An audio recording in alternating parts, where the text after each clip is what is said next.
5 to the power 3 অর্থাৎ 5-এর ঘাত 3 এর মান বের করো।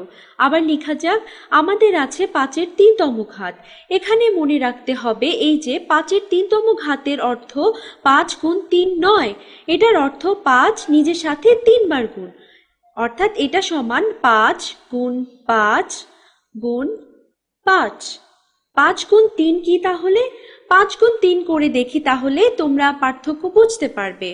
5 গুণ 3, আচ্ছা আমরা এখানে লিখছি 5 গুণ 3 মানে 5 গুণ 3 সমান 5 যোগ 5 যোগ 5, অর্থাৎ তুমি 3 দ্বারা গুণ করে আসলে সংখ্যাটিকে নিজের সাথে 3 বার যোগ করছো। যখন তুমি ঘাত 3 নিচ্ছ তখন তুমি সংখ্যাটিকে নিজের সাথে 3 বার গুণ করছো।